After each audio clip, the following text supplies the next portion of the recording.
Desta vez, como estão a reparar, vai ser em português. Na verdade, vai ser a primeira e a última sessão em português. Isto aqui deve ser o seguinte facto: nós temos sempre feito em inglês, porque as universidades portuguesas têm vários estudantes estrangeiros. Não sei se são todas, mas eu acho que a maioria tem. Chega a haver algumas que têm mais de metade dos estudantes estrangeiros. E nós, por isso, fizemos sempre em inglês. Só que na última sessão, já houve sempre pouca participação de estudantes estrangeiros. E na última sessão chegámos ao cúmulo de estar eu português, a moderar um evento com 3 portugueses e a audiência toda falava português, não é? Quer dizer, então nós decidimos mudar para português, só que entretanto já nos pediram para voltar para inglês, porque as faculdades pediram, numa faculdade pediam-nos pelo menos, não sei se houve mais, para eles conseguirem trazer os alunos estrangeiros, não é? Portanto, vamos voltar para inglês a partir da próxima sessão. Bom, antes de mais, antes de avançarmos, deixem-me agradecer a toda a gente, agradecer às faculdades com as quais estamos a fazer esta parceria, as 7 universidades afiliadas do CFEI. Agradecer também aos embaixadores. Agora temos embaixadores, o ano passado não tínhamos, e neste momento temos 4 embaixadores. Um embaixador nas faculdades, não é? Temos o Gonçalo Moutinho, da Faculdade do Porto, a Bruna Cunha, ITIC, eu julgo que... Agora é que eu fiquei aqui confuso. ITIC não sei o que é, talvez o Pedro consiga me ajudar. Será do ISCTE? Sim, é o ISCTE. Marcelo Filho, da Nova, e José Costa, da Católica do Porto.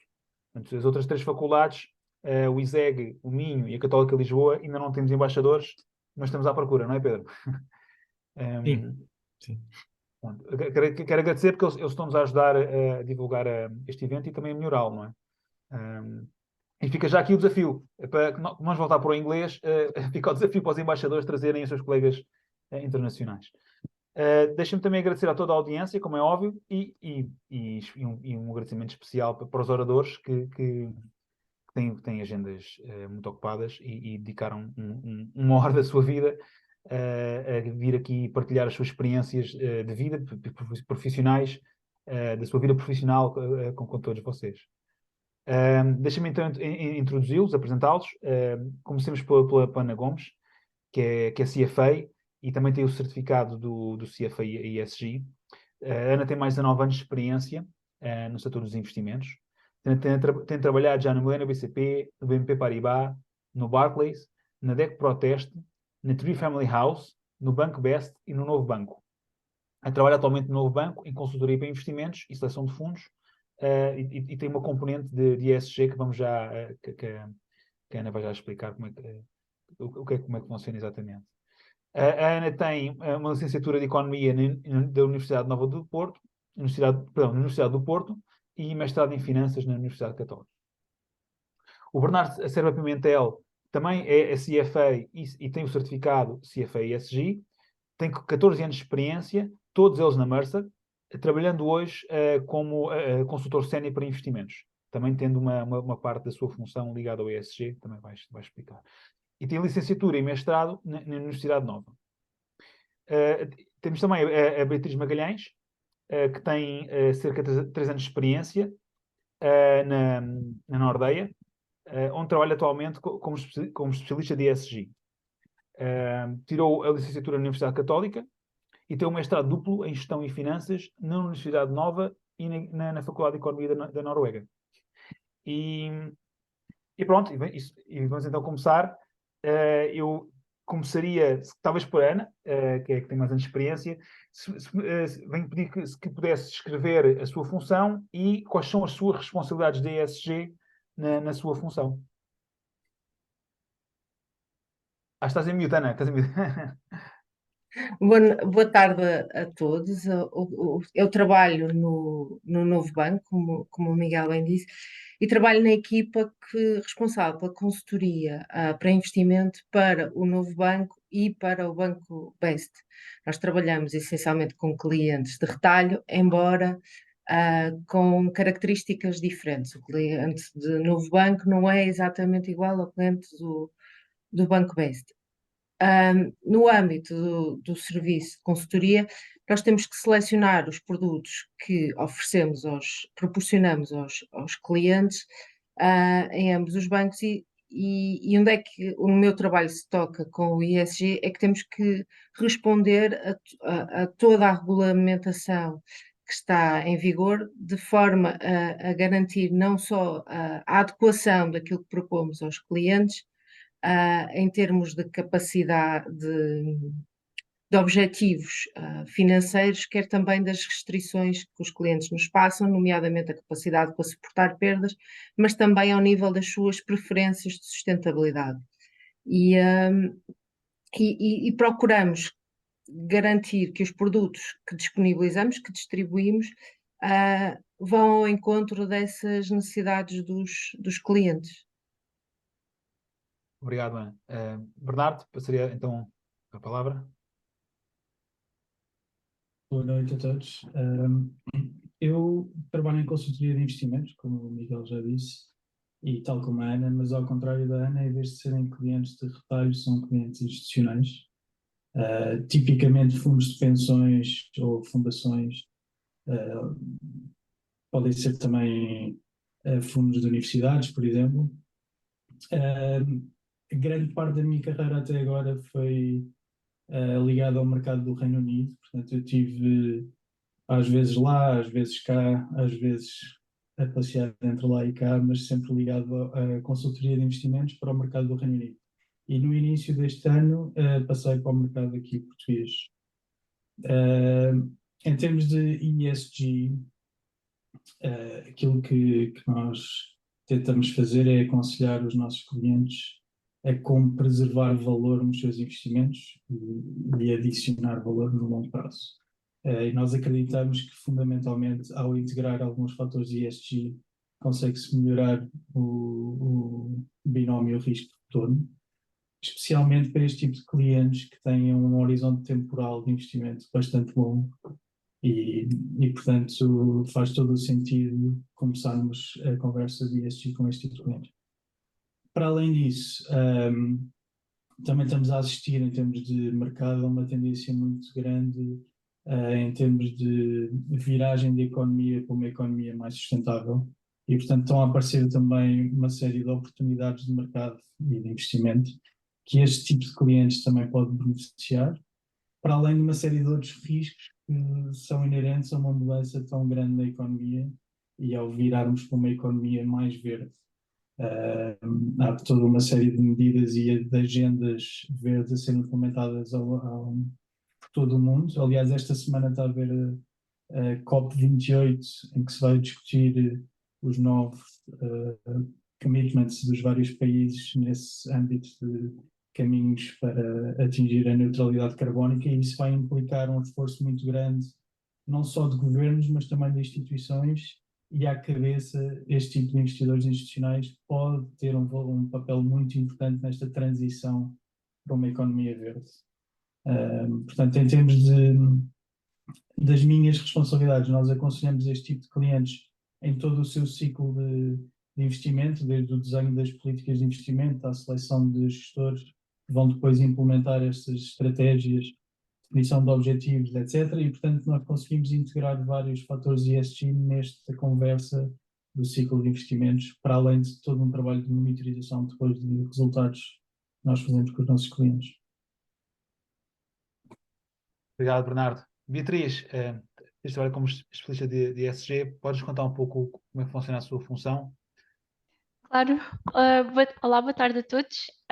Portanto, eu comecei no Nordea precisamente há 13 anos e tive sempre um cargo um bocadinho mais relacionado com o ESG. Ao início, no primeiro ano, comecei a trabalhar com um fundo de private equity de impacto, como numa equipa mais de suporte, e depois, como quis especializar um bocadinho mais em tarefas de ESG, juntei-me ao lado da distribuição. Portanto, eu trabalho do lado da distribuição, fazendo um bocadinho a ponte entre a nossa equipa de investimento responsável que está nos nórdicos e os nossos comerciais por todo o mundo.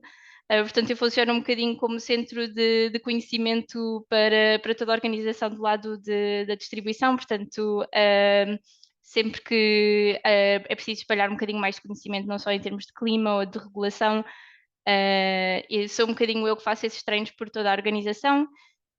Portanto, tenho todo o lado, tenho um bocadinho a vertente técnica da equipa de investimento responsável e também o lado mais comercial dos comerciais, tento passar um bocadinho a mensagem complicada de ESG para o mercado. Portanto, sou eu e a minha equipa que basicamente sempre que recebemos algum questionário de due diligence por parte de clientes, e estes clientes são na maior parte clientes institucionais, sou um bocadinho eu que dou suporte nas perguntas mais relacionadas com a nossa estratégia de ESG, e também mais relacionado com o produto ou as empresas que estamos investidos.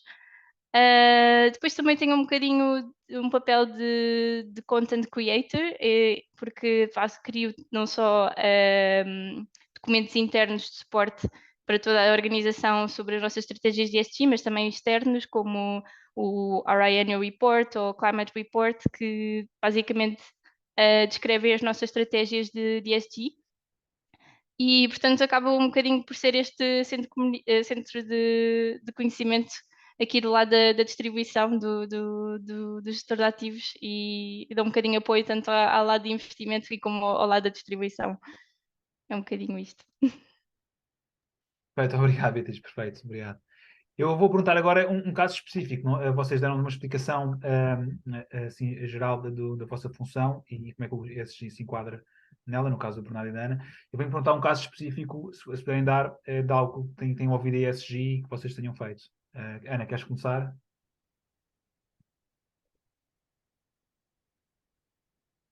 Estás em mute. Sim, sim, já estava a tirar o miúdo. Então, um dos exemplos onde o ESG entrou teve a ver com o modelo de seleção de fundos, em que para escolhermos que produtos é que queremos disponibilizar aos nossos clientes, claro que é importante ter em conta o risco, o retorno e todo um outro conjunto de métricas. Consideramos relevante que o modelo de seleção incorpora informação ao nível do ESG, para que não só o produto que disponibilizamos cumpra as regras do próprio banco, como também a regulação. E a dificuldade em onde encontrar informação relevante e adequada e de forma a refletir os compromissos de ESG dos vários produtores. Esse é um exemplo da adequação onde colocamos a tónica do ESG, porque neste momento estamos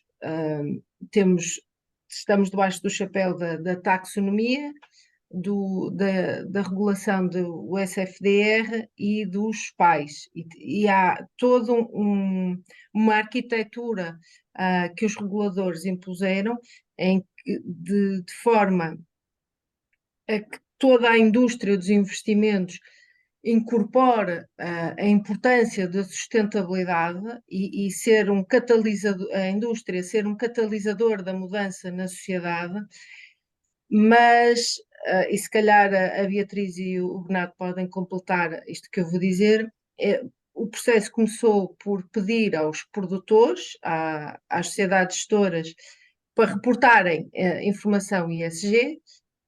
Depois pediram aos distribuidores para perguntarem aos seus clientes quais são as suas preferências de sustentabilidade, mesmo sabendo que não poderiam fazer muito com essa informação das preferências de sustentabilidade, e só depois, mais tarde, é que entram a obrigatoriedade das empresas reportarem como é que estão a atuar em termos de sustentabilidade e a dar esta informação. E então nós estamos sempre a construir todo o processo de investimento para adequar às novas regras do ESG.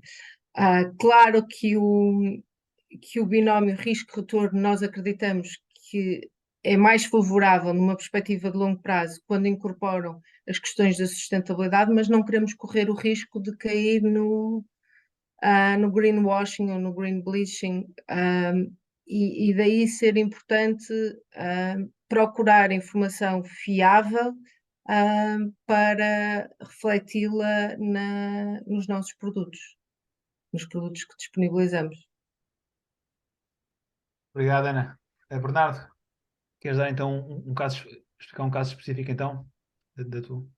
Sim, nós, enquanto consultores de investimentos, deste tipo de clientes institucionais, podemos entrar em várias fases do processo de decisão, ou de controle até. Algumas das ações que nós temos com os nossos clientes, e especialmente aqueles que estão mais avançados neste tipo de considerações ESG, de sustentabilidade, envolvem não só a parte de governance associada ao processo de investimento, portanto, definir quais é que são os fatores em que eles acreditam em termos de sustentabilidade e depois plasmá-los numa política de investimentos sustentáveis, que, tal como a Ana dizia, convém que não seja demasiado restritiva ao ponto de depois não ser possível implementá-la, mas também não ser demasiado lata, de modo a que não tenha nenhum impacto real no seu processo de investimento.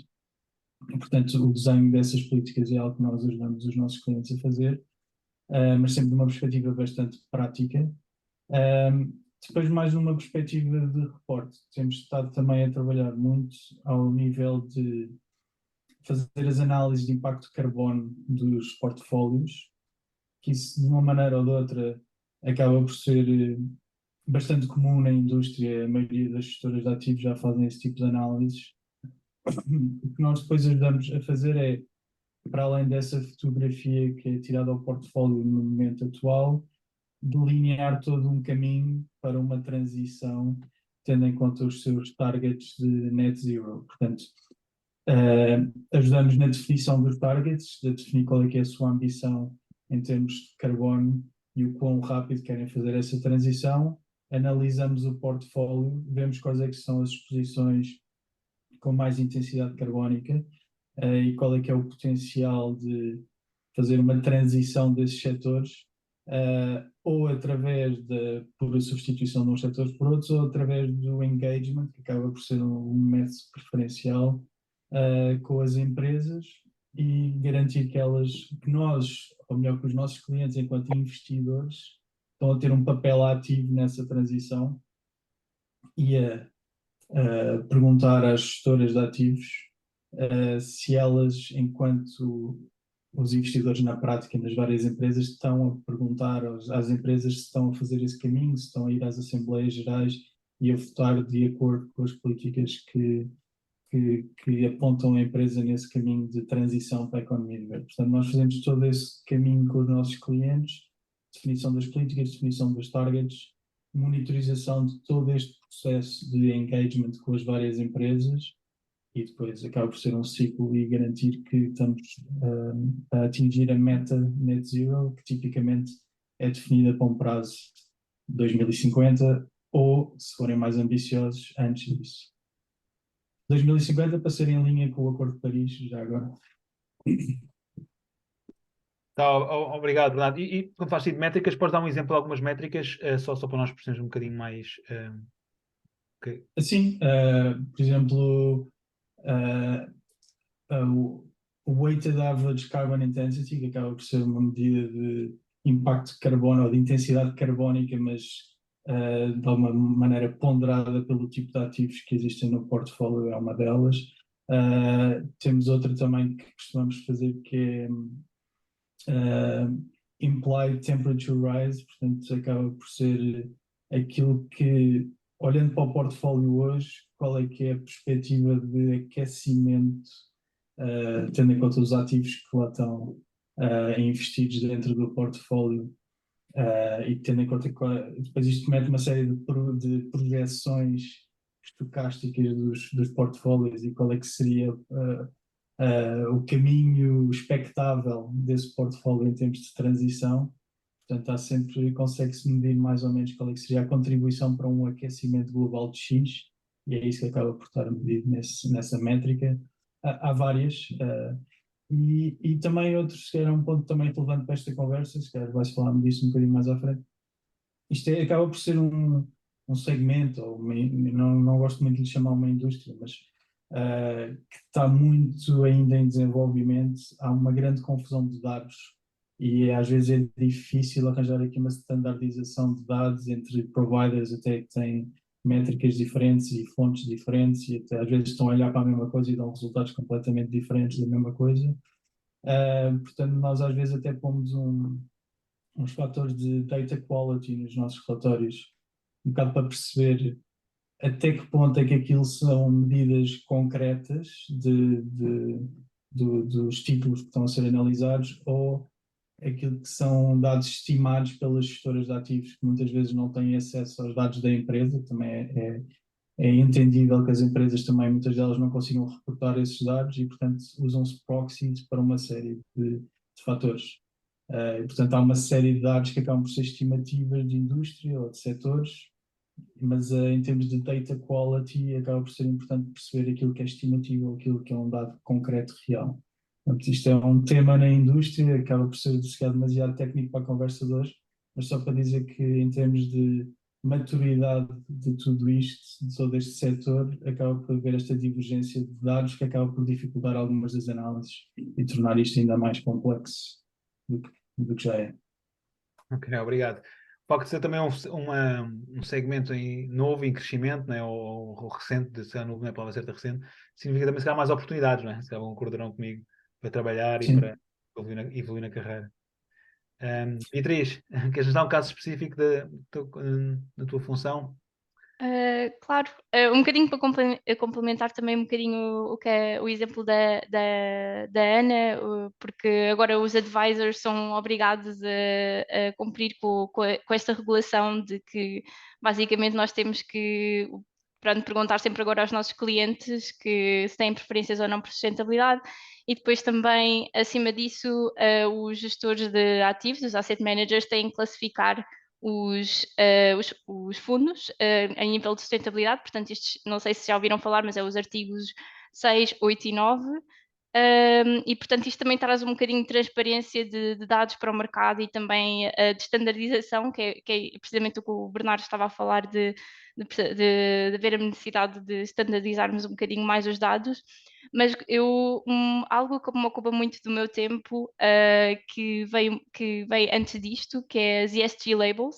São certificações externas que nós geralmente candidatamos os nossos fundos para ver um bocadinho pronto, lá está temos um bocadinho mais credibilidade externa e relativamente às estratégias de ESG que nós fazemos. E, portanto, basicamente, estas ESG labels são maioritariamente 3, as quais eu me foco, que são a da Bélgica, de Luxemburgo e de França. Basicamente, os nossos fundos têm que atender a uma lista de critérios bastante grande que estas labels requerem e, portanto, basicamente estas candidaturas começam geralmente por haver um business case do lado dos comerciais que dizem que nós para podermos vender estes fundos temos que ter estas certificações.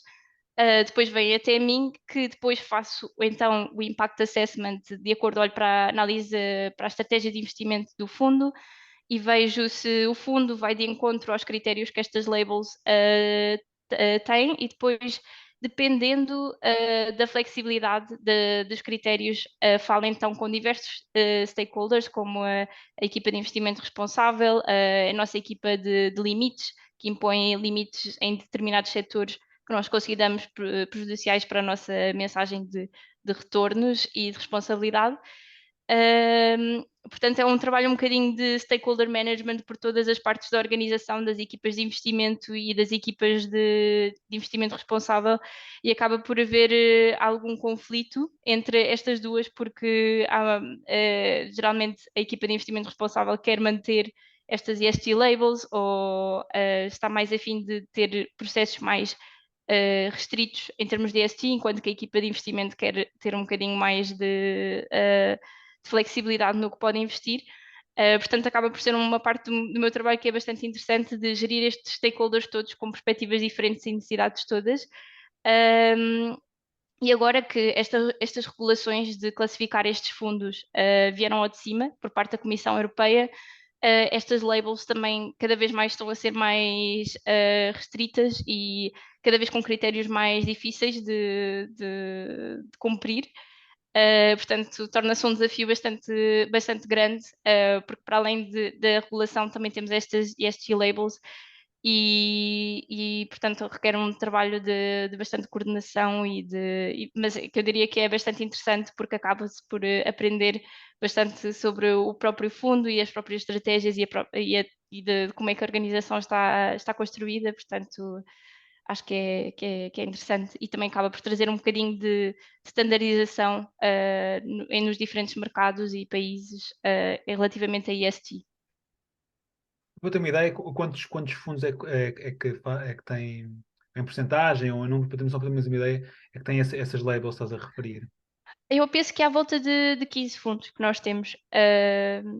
Geralmente são mais os fundos o ESG Flagship Fund que nós temos, portanto, mais os Article 9 Funds, Article 9 é os fundos que são considerados mais sustentáveis, e depois alguns fundos de artigo 8 que também temos.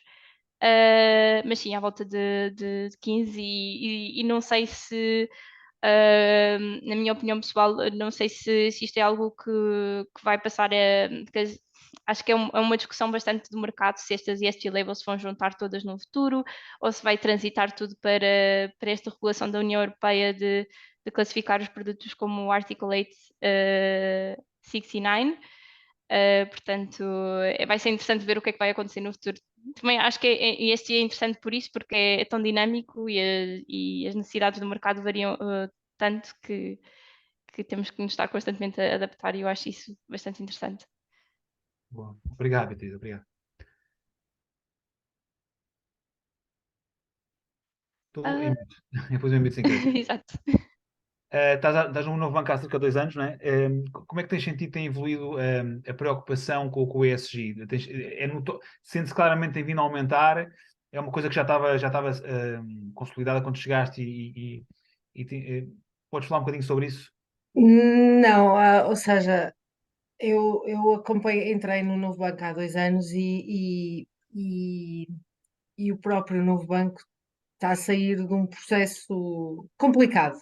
E recentemente, estabeleceu o plano estratégico para os próximos 3 anos, e um dos pilares do crescimento que foi estabelecido foi precisamente a sustentabilidade. E nesse âmbito, o banco tem estado a trabalhar, quer na definição de uma política que se aplique tanto à componente dos investimentos como à componente de financiamento do banco. E aqui temos duas realidades e que o banco tem estado a procurar que sejam coincidentes: a política de financiamento e a política de investimentos. Eu vou dar um exemplo em que, por exemplo, a componente das exclusões que são aplicadas aos financiamentos, que se pudessem utilizar de igual forma para os investimentos, mas o nível de informação disponível nos dois eixos é diferente e nem sempre é fácil fazer este casamento. Esta é uma das vertentes em que o banco tem estado a procurar trabalhar, de pautar o seu comportamento nas diferentes vertentes da atuação. Onde eu tenho assistido à mudança é por um lado, na componente de educação das redes comerciais, porque eles é que são o contacto direto com os clientes e eles é que têm que, de alguma forma, encaminhar os clientes de retalho. São clientes para quem se calhar estes temas da sustentabilidade e como é que a sustentabilidade impacta os seus investimentos e os seus investimentos impactam a sociedade e lidar, são os gestores, primeiro passar a mensagem aos gestores da relação, por exemplo, termos como taxonomia, que parece um palavrão, para que os gestores compreendam toda esta problemática e consigam transpor para os clientes esta importância e, por exemplo, nós adotamos o ano passado o questionário de preferências de sustentabilidade aos clientes para que o serviço de consultoria para investimento pudesse incorporar essas preferências na construção das carteiras que propomos aos clientes. Queremos agora provavelmente vai entrar já em vigor no próximo ano, em que vamos ter carteiras de investimento não só desenhadas de acordo com o perfil de investimento dos clientes, mas também de acordo com essas preferências de sustentabilidade. Obrigado, Ana. Obrigado. Bernardo, em 12 anos acredito que não tenha mudado, né? Se calhar há 12 anos ninguém falava em ESG, não é? E agora toda a gente fala em ESG, não é? Sim, já são 14 anos. Ok, Mas sim, desculpa. o ESG, ou a sustentabilidade, há uns anos, aliás, era ESG que se falava, e hoje em dia é mais sustentabilidade. É algo muito importante na nossa empresa, é um dos valores base da nossa proposta de valor, e nós até temos uma longa história ligada aos investimentos sustentáveis. Fomos consultor da ONU na elaboração dos Principles of Responsible Investments, os PRIs, e membros fundadores, portanto, signatários fundadores desses PRIs. E, portanto, temos uma longa história nesta indústria, outra vez, estou a usar a palavra errada. Isto porque, lá está, nós temos os nossos clientes são muito investidores de longo prazo, investidores institucionais, e nós acreditamos que integrar estes fatores pode ter um impacto material nos retornos e no risco que são atingidos. Para além disso,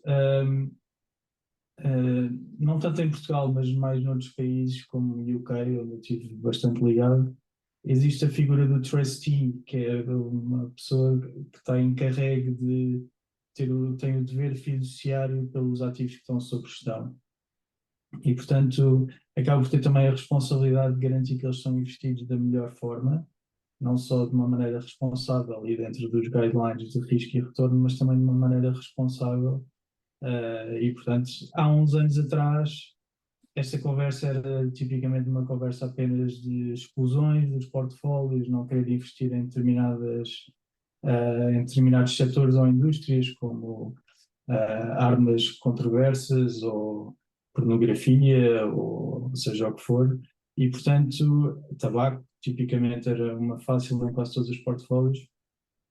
E a conversa acabava aí. Hoje em dia a conversa é mais, como eu falava há bocado, de engagement, garantir a transição, falar com os investees, portanto com as empresas que recebem o capital dos investidores, e ajudar nesta transição para uma economia mais verde.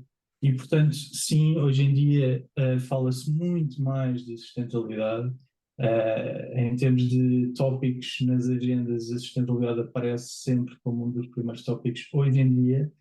Não tanto em Portugal ainda, acho que ainda há um caminho para fazer em Portugal, mas no Reino Unido eu posso garantir que no meu último ano, o ano passado, foi muito, muito, muito ligado à sustentabilidade, e como os nossos clientes eram tipicamente fundos de pensões, havia muita coisa que estava a ser feita, até porque os reguladores estão a impor uma série de relatórios que têm que ser produzidos anualmente, e em que se mede esta transição para uma economia mais verde e os targets net zero.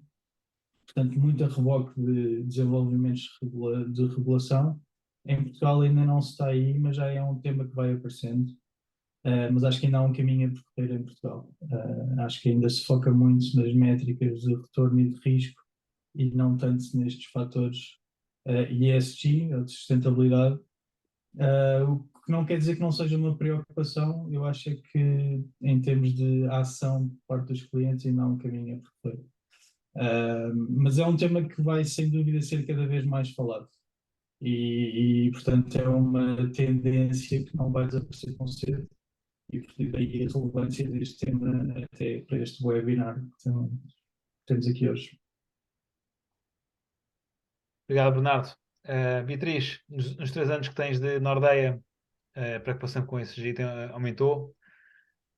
Ah, pois, portanto, para quem não conhece o Nordea é um gestor de ativos nórdico e, pronto, e nós até costumamos dizer que já tem experiência em ESG há 35 anos, desde que lançou o primeiro fundo com um sector screening, portanto não investia em determinados setores. Portanto, posso dizer que é quase como um dos pioneiros desta área e foi precisamente por isso que eu decidi juntar-me ao Nordea, porque já fiz os meus estudos também a pensar em um dia juntar-me em fazer ESG. O Nordea também lançou o primeiro fundo climático em 2008, a equipa de investimento responsável dos nórdicos em 2009 e claro que mais recentemente, desde 2021, começa-se a falar muito mais de ESG porque pronto, está aparecendo a regulação, portanto mesmo aqueles asset managers que não querem muito ou que não investiam muito em ESG ou não incorporavam tanto ESG no risco dos seus investimentos, vão ter que passar a incorporar ou pelo menos a reportar como é que incorporam isso. E portanto acho que isso é bastante importante e portanto o Nordea já é. Nós temos uma das equipas de investimento responsável maiores da Europa e mesmo a própria equipa de investimento responsável é dividida entre quatro subequipas, penso que quatro. Uma mais focada, como o Bernardo estava a dizer, mais nestas estratégias mais ambiciosas de implementar ESG nos fundos, que é engagement. E para quem não sabe o que é engagement, é basicamente entrar em diálogo com as empresas em que nós estamos investidos para basicamente melhorarem a sua performance em termos ambientais e sociais. Portanto, nós temos uma equipa plenamente dedicada a falar com as empresas que nós estamos investidos.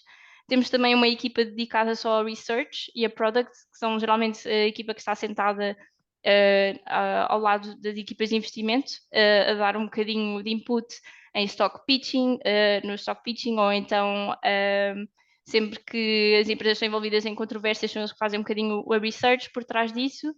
Temos também uma equipa de quant, que é a equipa que produz e programa toda a nossa plataforma de dados proprietários de ESG. E ainda temos uma equipa de clima, como o Bernardo falou também, para puxar um bocadinho a nossa agenda de net zero. E portanto, nesse sentido, acho que estamos estamos bem preparados um bocadinho para isso e também mesmo a nossa offering de fundos, temos muitos fundos temáticos em termos de mais virados para clima, que é agora o tópico de ESG que se fala mais, mas também em termos de social empowerment, de diversity, de gender equality, entre outros. Portanto, eu diria que foi por isso mesmo que eu me quis juntar ao Nordea. Boa. De facto, quem é de fora tem essa imagem, de facto, que o Nordea está à frente nesses temas do ESG. Para quem está de fora também tem essa imagem. Ana, não só tiraste o CFA, como também ainda foste tirar o CFA ESG. Podes falar um bocadinho da tua experiência com os certificados? Eu diria mais com o tema do ESG, como é que isso te ajudou na tua carreira? Como é que o certificado de ESG te ajudou na tua carreira? Estás em mute. Exato. O certificado fez sentido precisamente para responder a toda esta dinâmica que a sustentabilidade veio trazer à área de investimentos. E efetivamente eu tenho noção que o programa que esteve na base do ISG, entretanto, também já mudou, porque a realidade é muito diferente e tanto em termos temporais como também espaciais. Ou seja, a regulação e a realidade da sustentabilidade, por exemplo, nos Estados Unidos e na Europa é completamente diferente, e face mesmo ao resto do mundo. E este dinamismo, desta falta, como filtrar e como trabalhar a informação da sustentabilidade, achei muito importante perceber melhor sobre esta temática, até para fazer melhor o meu trabalho. Boa, obrigado. Já agora, para contextualizar, pronto, o programa CFA, como provavelmente todos saberão, é constituído por 3 exames. O CFA ESG é um exame. Portanto, são coisas. Ou seja, o CFA tem outros certificados também. Até lançar agora uns novos. Mas pronto, a estrutura normalmente é isso. O CFA são 3 exames. O CIPM são 2 exames. Os outros certificados normalmente são só um exame. Bernardo, podes então também explicar um bocadinho como é que o CFA e ESG te ajudam na tua carreira? E já agora tem um bocadinho de experiência, podes falar um bocadinho da experiência também de estudar para o certificado, para o exame. Também pode ser útil. Ah, em termos de impacto, posso sublinhar aquilo que a Ana disse, ou seja, é uma área em constante desenvolvimento, que ainda está a dar os primeiros passos, apesar de já ter uma história longa para trás. Acho que ainda há muito que ainda vem aí. Há muita complexidade envolvida e pouca standardização, e portanto qualquer ajuda que nós tenhamos a tentar decifrar um bocado este novo mundo é bem-vinda. Acho que o conhecimento não ocupa lugar, costuma-se dizer, não é? E neste caso eu acho que faz todo sentido uma certificação deste género, porque é toda uma nova faceta de uma indústria de mercados financeiros que até há pouco tempo focava-se muito em métricas muito tradicionais, muito financeiras, de risco e retorno e pouco mais. E isto vai dar toda uma terceira dimensão às análises que são feitas. Eu há bocado falava um bocado da experiência no Reino Unido. Eu, a certa altura, dei por mim à frente de clientes e estávamos a falar, em vez de retornos e de riscos, estávamos a falar de toneladas métricas de emissões na atmosfera. Portanto, é toda uma nova conversa que tem que ser tida com clientes.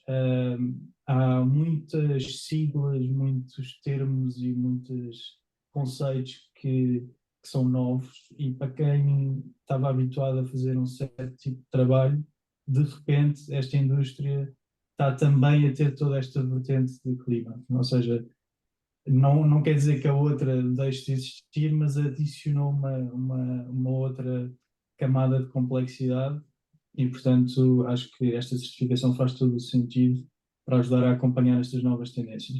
E como eu dizia há bocado, isto é algo que não vai desaparecer tão cedo. Esta história da transição e dos targets net zero é uma história que vai durar décadas, e portanto faz todo o sentido saber mais sobre isto. Dito isto, não sei mesmo se não seria uma certificação a repetir de X em X anos, dada a complexidade e a evolução e o ritmo de evolução. Daqui a 5 anos estamos a falar de ESG e será com certeza bastante diferente do que aquilo que eu estudei para a certificação há cerca de 2 anos, só for. Em termos de estudo, eu diria que, só para fechar muito rapidamente, em termos de compromisso, não tem nada a ver com o programa completo de CFA, obviamente, não é? Estamos a falar de um só exame. Acho que os temas são bastante interessantes e acaba por se conseguir um bom overview deste mundo ESG. Portanto, para quem tem interesse, eu acho que faz todo o sentido. Acho que implica algum esforço, como é óbvio, mas se tem interesse nesta área, acho que é uma boa maneira de começar a mergulhar neste tema. Obrigado. Eu posso acrescentar uma coisa sobre este tema. Eu, na altura em que achei que valia a pena investir, a entrar melhor no mundo da sustentabilidade, andei a ver outros programas. E aquilo que eu percebi é que a maior parte dos programas estão muito vocacionados para a sustentabilidade numa perspectiva da empresa. O que é que a empresa pode fazer para melhorar o seu desempenho em termos de sustentável? Muito, por exemplo, em termos de, sei lá, de uma indústria, em termos de engenharia, como é que podemos melhorar os processos para reduzir a pegada carbónica? Mas este programa é muito mais específico, olhar para a sustentabilidade numa perspectiva do mundo financeiro e do mundo dos investimentos. E acho que essa é uma das valias do programa. E já agora, a nível de estudo, qual foi a tua experiência comparando com o Bernardo comparou com o programa CFA? Ai, comparado com o programa do CFA, foi um passeio no parque. CFA Ahm, é um grande bicho, não é? ahm, por um lado, tem a vantagem de ser temas relativamente bastante atuais e de alguma forma em que é fácil relacionar-nos com o tema. E depois tem uma componente, muito pouca componente analítica propriamente dita, matemática associada.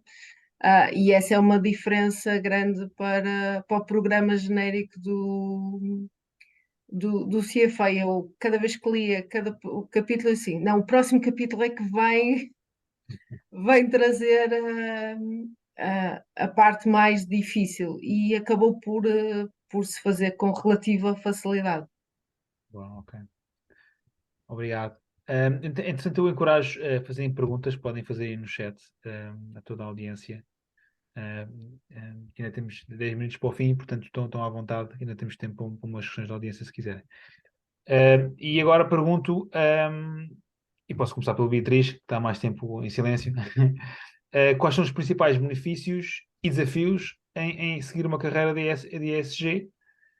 E já agora, conselho é que darias aqui à audiência para conseguirem fazer uma carreira em ESG? Então, desafios e benefícios. Desafios, eu acho que sem dúvida, eu acho que é porque há ainda uma descrença no setor financeiro por parte do ESG. Aqui na Europa é como temos a regulação e está mais standardizado, todos os gestores ativos acabam por ter que implementar, mas como países como Estados Unidos ainda há uma bastante descrença e uma força bastante grande contra ESG. E mesmo dentro dos próprios gestores de ativos, eu diria que as equipas de investimento querem ter ainda muita flexibilidade sobre que empresas podem investir ou não e não ter restrições de não poderem investir em setores como o petróleo ou tabaco, entre outros. Portanto, ainda há muito uma luta diria, entre investimento responsável e as equipas de investimento, e uma descrença de que ESG pode trazer benefícios financeiros também. Eu diria que isso é o maior desafio, um dos maiores. Também lá está, acho que há uma falta ainda de dados e de frameworks e de standards standardizados por toda a indústria. Mesmo aqui na Europa temos o caso de Inglaterra, que o Bernardo provavelmente sabe falar um bocadinho mais sobre isso, e a Europa, de terem duas regulações distintas. E este acaba por ser também um bocadinho político. Eu todas as semanas tenho chamadas e acontece algum evento político e há determinados tópicos que não são consensuais entre países, como por exemplo energia nuclear, que é bastante aceite, por exemplo, em França, mas a Alemanha, por exemplo, não é tão fã de energia nuclear. Portanto, eu acho que isto é um desafio, mas eu acho que é também uma oportunidade e é isso que torna interessante haver estas discussões e o facto de ser tão dinâmico, eu acho que se aprende muito e para mim é muito gratificante porque eu acredito que não pode ser só o setor público a puxar por políticas ambientais e sociais, mas que para haver uma mudança mesmo real tem que haver uma mudança no setor privado e não há uma melhor forma de fazer isso do que não como haver investidores que sejam um bocadinho mais ativistas nesta área. E portanto eu sou bastante apologista de ESG e adoro esta área. Mas dicas para entrar na área de ESG, eu acho que finanças é sempre um bom background porque é preciso primeiro entender como é que se constrói portfólios para depois perceber como é que ESG afeta os riscos dos portfólios, isto numa vertente mais financeira, mas claro que há outras áreas de ESG, porque ESG é mesmo uma multitude de coisas. Há equipas de clima que têm mesmo que de saber calcular pegadas de carbono e isso tudo, e portanto um background de engenharia ambiental é sempre bom. A nossa equipa de investimento responsável também tem backgrounds em política e filosofia. Nesse sentido também é bastante bom, mas eu acho que onde se vê mais falta de perfis é pessoas que consigam conjugar este lado financeiro e o lado ESG, até para ver equipas de investimento de fundos climáticos e isso tudo. Mas lá está, também temos uma equipa de quant, portanto, o lado de programar e de análise de dados, dados em ESG é um lado bastante grande, portanto, o ESG é mesmo uma multitude de coisas e o que eu fiz nos meus estudos eu queria focar-me um bocadinho mais em finanças, mas também neste lado de ESG, como não era muito grande aqui em Portugal, o que eu fiz foi fazer um double degree entre a Noruega e a Universidade na Noruega, NHH e a Nova. E na Noruega fiquei plenamente só em tirar cadeiras de Sustainable Finance, que era o que estava a começar naquele ano. E depois aqui na Nova fiquei plenamente só em finanças e eu acho que é bom haver estes dois lados para perceber como é que o negócio funciona e também como é que podemos incorporar ESG na narrativa. Acho que isso é que diria que é o importante. Boa, obrigado, Beatriz. Então, só para. Tu sentes que as faculdades portuguesas ainda não têm muitos conteúdos comparado com a tua experiência na Noruega? Muitos Eh, conteúdos. Eu acho que começam a ter agora, nos últimos 2 anos, penso que começam a ter, mas dado que na Noruega ou nos países nórdicos eles já estão sempre 5 anos, nós estamos sempre um bocadinho atrasados e eles já têm esta ligação à sustentabilidade mais profunda. Eles já tinham cadeiras mesmo de sustentabilidade e eu fiz cadeiras também de Sustainable Energy e de Corporate Social Responsibility, mesmo plenamente focado em sustentabilidade, portanto consegui fazer um semestre ou mais inteiro só com cadeiras de ESG, enquanto que aqui em Portugal ainda falta um bocadinho de variedade nas cadeiras, mas começa cada vez mais a ver o que eu acho bastante interessante e acredito que no futuro ainda vai crescer mais. Boa, obrigado, Beatriz. Ana, para além de aconselhar, obviamente, tirar o certificado de CFA-ESG, que dicas é que podes dar aí aos estudantes e também a tua análise de vantagens e A, benefícios? prim- a primeira coisa para ser bem-sucedido nesta área tem que se vestir efetivamente a camisola da sustentabilidade. A ser algo que está imbuído no nosso, não só no nosso discurso, mas nas nossas ações. E ter a consciência que o caminho da sustentabilidade não é linear, vai haver avanços e recuos. Por exemplo, o ano 2022 foi terrível para os mercados financeiros e para a sustentabilidade também. Porque neste momento nós temos a sustentabilidade de alguma forma deixou de ser tão sexy para os investidores porque estão muito focados em como é que eu vou recuperar as minhas carteiras do, do setback que foi o ano que passou e mesmo este ano. E depois temos que também mentalizarmos os investidores da importância do foco do longo prazo. Por exemplo, um fundo dedicado às transições energéticas provavelmente está entre os mais voláteis dos últimos tempos. E ter capacidade de viver com estes tropeções que vão acontecendo ao longo do caminho e saber que a sustentabilidade é um caminho e um foco no longo prazo.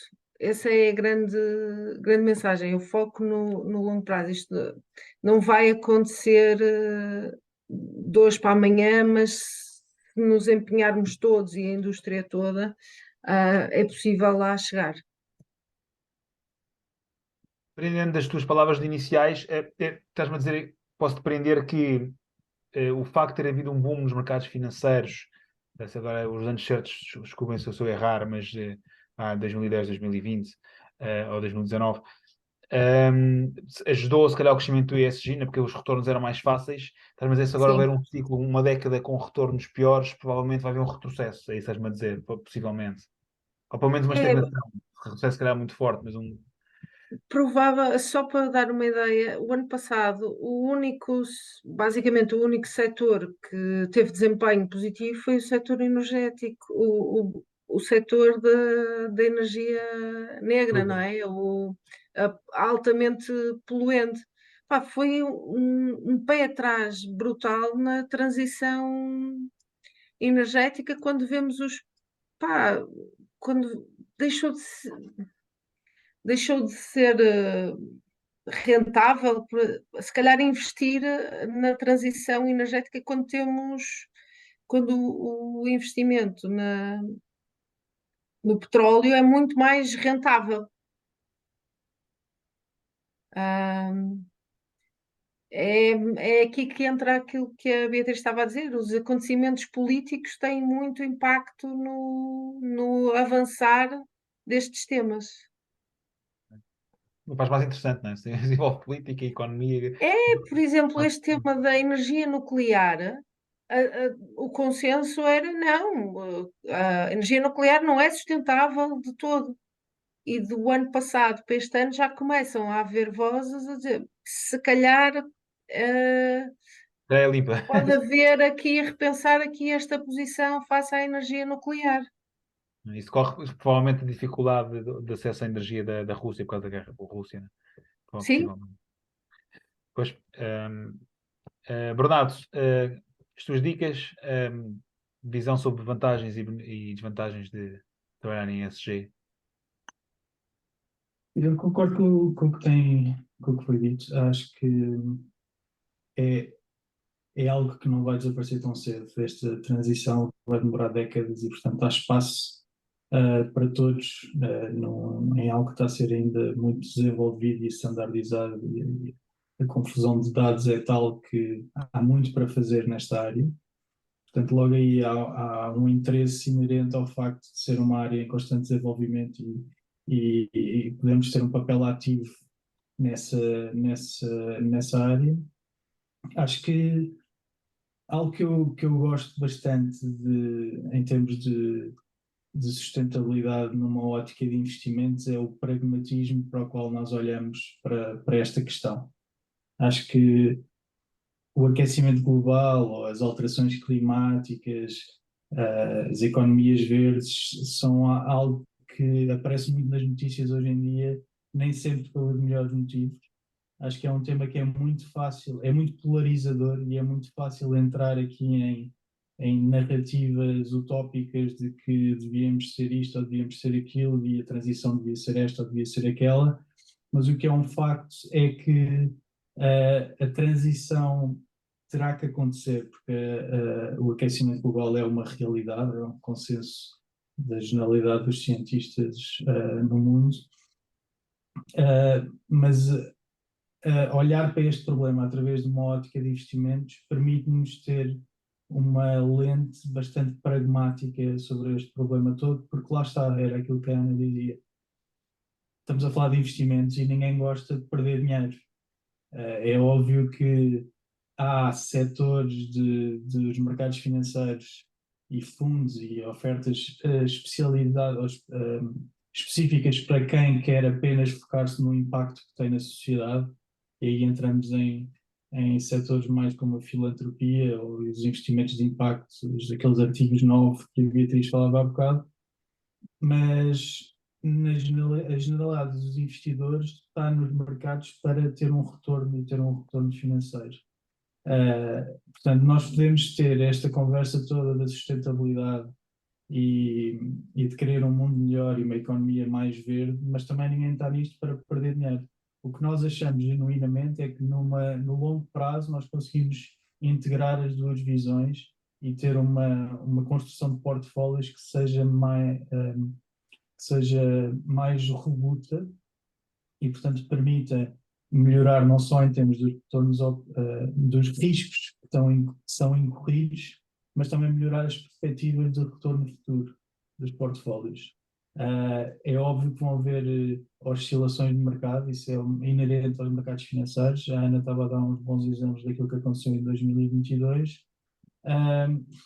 Mas a minha visão pessoal é que todo este problema da transição e do aquecimento global é solúvel, são precisos bastantes recursos para fazer esse caminho e de se atingir a neutralidade carbónica, mas isto vai ser resolvido com investimento, com inovação, com tecnologia e, como a Beatriz dizia também, nós não vamos lá só com o setor governativo, de governos, precisamos também de muito investimento dos privados e, portanto, há muito espaço para os investidores terem um papel ativo e de canalizarem recursos para este tipo de soluções, não só soluções mais verdes, como soluções até de captura de carbono e tecnologias que hoje ainda não existem, mas que vão ser necessárias no futuro, ou que já existem hoje, mas que são tão caras que acabam por não ter um impacto necessário para a sociedade.